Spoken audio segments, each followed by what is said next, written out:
Oy, nako, maganda raw ang takbo ng ekonomiya dito po sa ating bansa at yan po ay ibinida mismo ni Pangulong Marcos Jr. Kayo ho, yung ating mga kababayan, ay nararamdaman niyo ho ba na gumaganda yung ating kabuhayan dito po sa ating bansa? Kasi sabi ho mismo ni Pangulong Marcos Jr.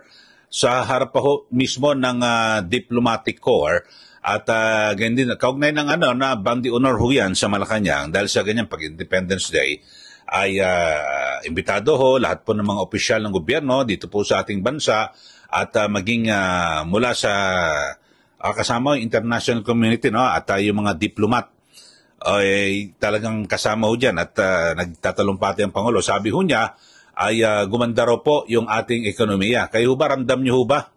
Kasi ako parang hindi ko ramdam linggo-linggo tumataas po yung presyo ng produktong petrolyo. At nako, pagpunta ho kayo sa mga supermarket, sa mga palengke, di ho ba, grabe ho, yung napakataas ho ng presyo ng bilihin.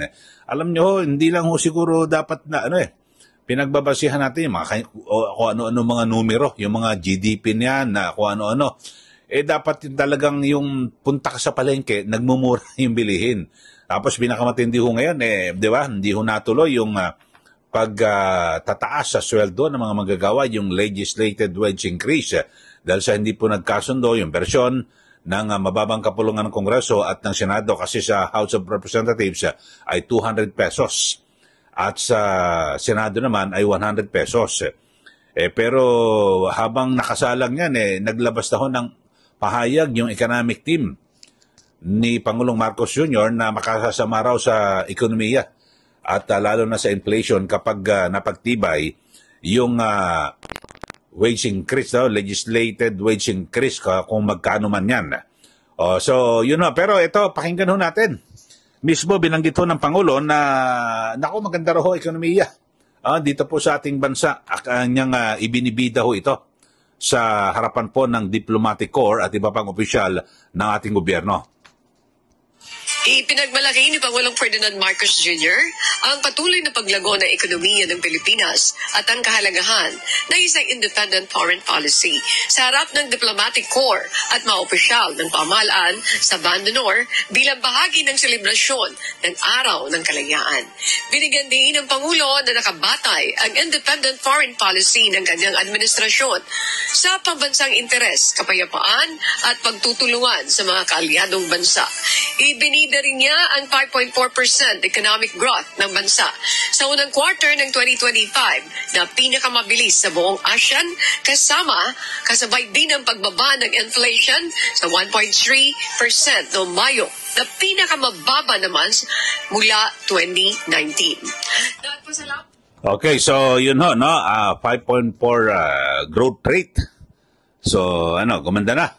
Gumanda raw po ang ekonomiya ng Pilipinas at pero ang ano ba kayo ho ba kinakailangan hindi lang yung ramdam ho mismo ng taong bayan. Punta nga ho kayo sa palengke at ikumpara niya kung nagmura ho ba yung bilihin. Mga kababayan.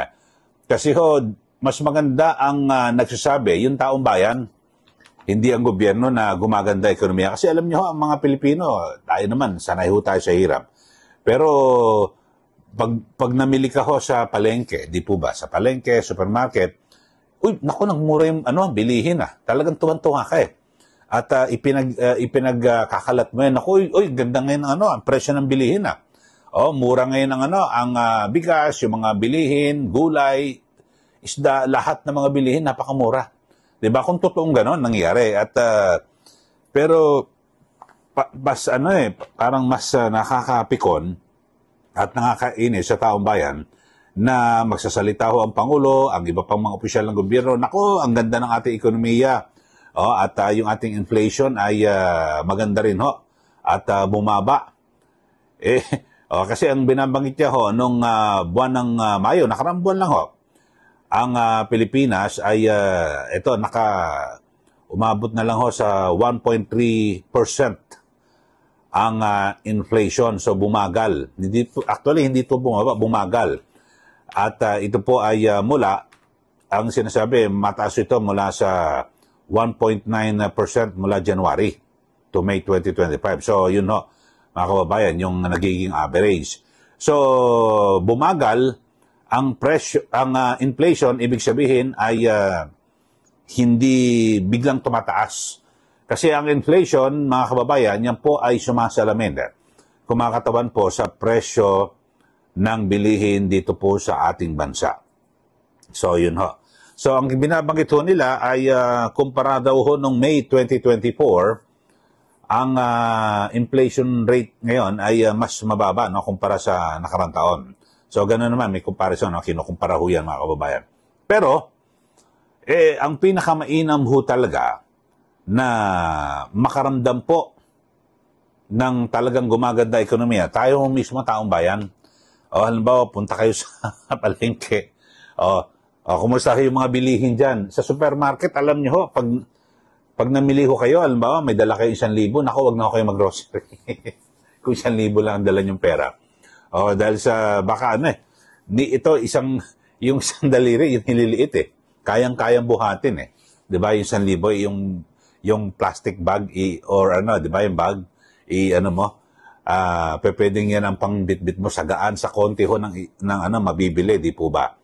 So, yun lang ho, ang pinakamainam ho sana na paulit, hindi lang naman kay Pangulong Marcos sa mga nakarampa ho ng mga gobyerno, laging ipinagmamalaki, nako, yung ating yung growth rate, nako, ito maganda. At tumaas yung gumanda yung ating ekonomiya at yung pong sinasabi. Pero alam nyo ho, nung nakaraan linggo ay tumaas ho yung presyo ng produktong petrolyo Tapos ngayon na naman ay inasahan tataas ho ang presyo ho ng produktong petrolyo next week.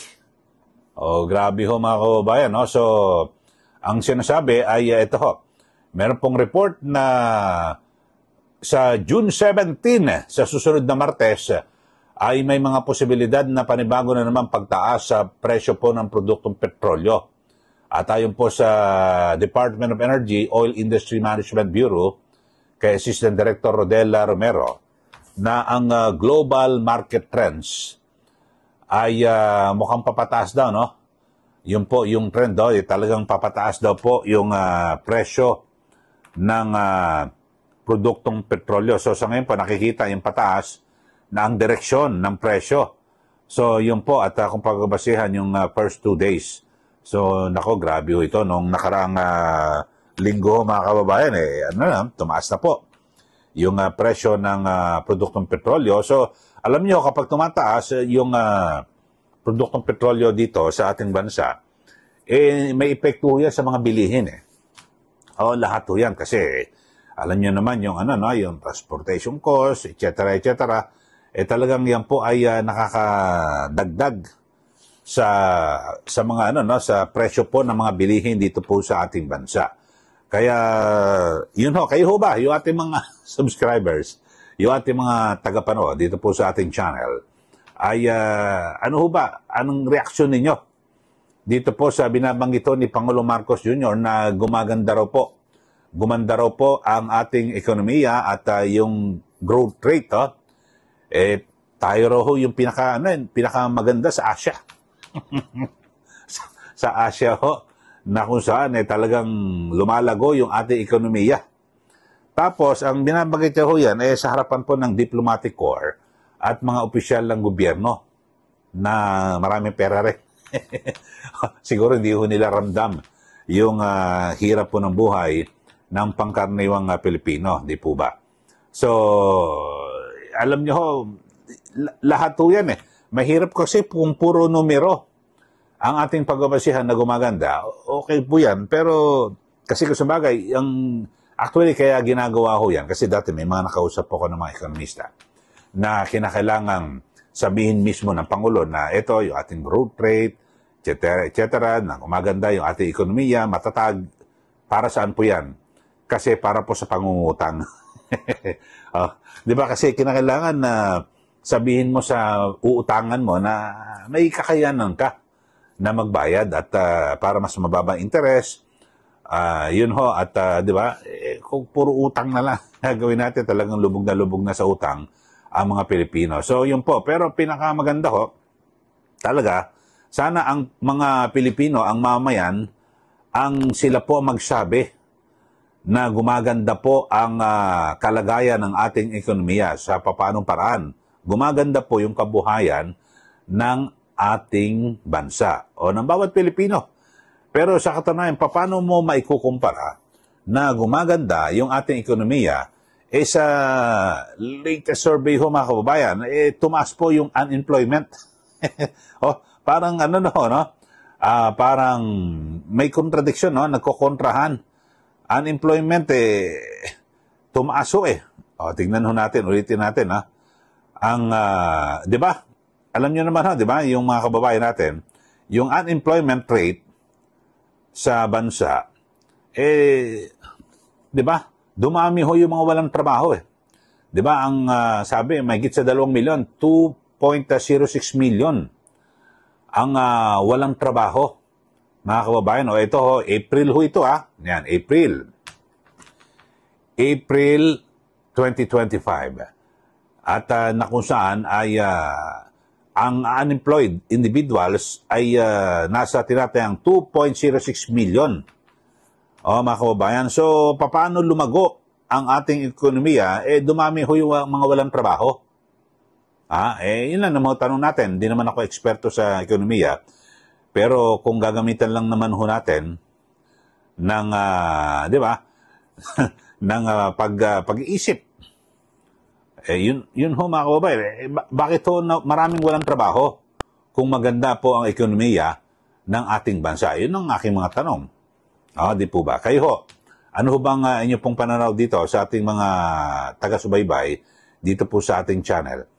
Kasi ako, yun ang basihan ko, Kung ang sinasabi po ni Pangulong Marcos Jr. na gumanda yung ating ekonomiya ngayong first quarter ng taon, bakit ho marami hong walang trabaho? Kasi ho, kapag maganda ang ekonomiya, ibig sabihin, di ba, masigla ang ating negosyo.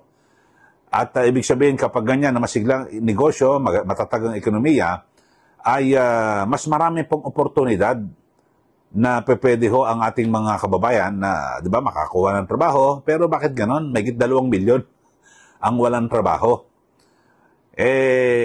Paano ho may paliliwanag po ito ng gobyerno, mga kababayan? Sinasabi mo, matatag at gumanda ang ekonomiya, growth rate, umunlad.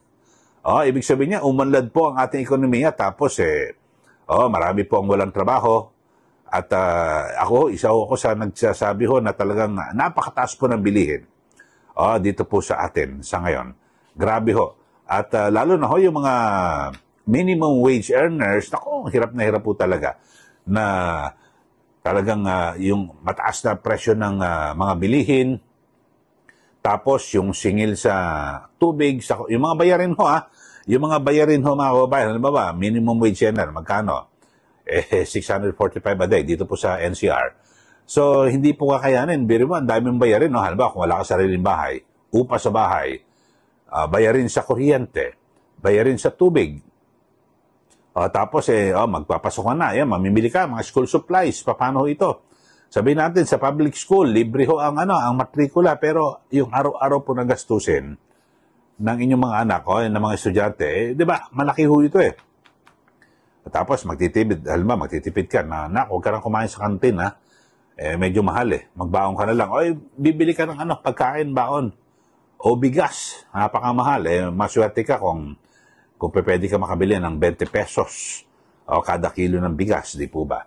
At available sa inyong lugar, okay ho yun, makakabawas ng kaunti sa gastusin. Pero yung iba pa mga bilihin, ang dami pagkain na talagang napakataas. So, yun lang ho.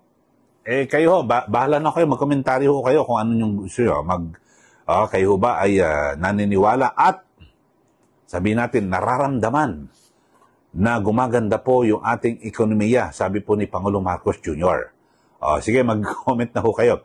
Okay, so yan po, iwan natin tanong kasi ako pinagkumpara lang. Ang sinasabi ko ho rito, mga kababayan, parang ako ho, hindi ko nararamdaman. Ito yung tamang pananalita. Hindi ko po nararamdaman yung sinasabi ho ni Pangulong Marcos Jr. na umunlad ang ating ekonomiya. Ang basihan ko po, ang taas po ng mga bilihin, supermarket man, palengke, patuloy yung pagtaas ng presyo ng produktong petrolyo at yun ho mga kababayan, tapos hindi ho tumataas ang sweldo ng mga manggagawa, di po ba? Tapos yung unemployment mataas. Ayon ho mismo yan sa Philippine Statistics Authority o PSA, may 2 milyon walang trabaho. So yung apat na yan na binabanggit natin, tapos ikukumpara mo na sinasabing gumanda ang ekonomiya, parang magkakataliwas o magkakakontra. So, yun lang po ang binabanggit ko lang ho dito sa naging pahayag ni Pangulong Marcos Jr. sa Bandi Honor, dyan po sa Malacanang, na kanyang ibinida na gumanda raw po ang ekonomiya. Okay, so sa mga bago lang po sa ating channel, mag-subscribe na po kayo. At para kayo po ay laging updated dito po sa ating mga ginagawang pagtalakay. At syempre, huwag pong kalimutan na i-share at i-like. Maraming salamat muli. Ito po si Ka Eli. Magandang araw po sa ating lahat.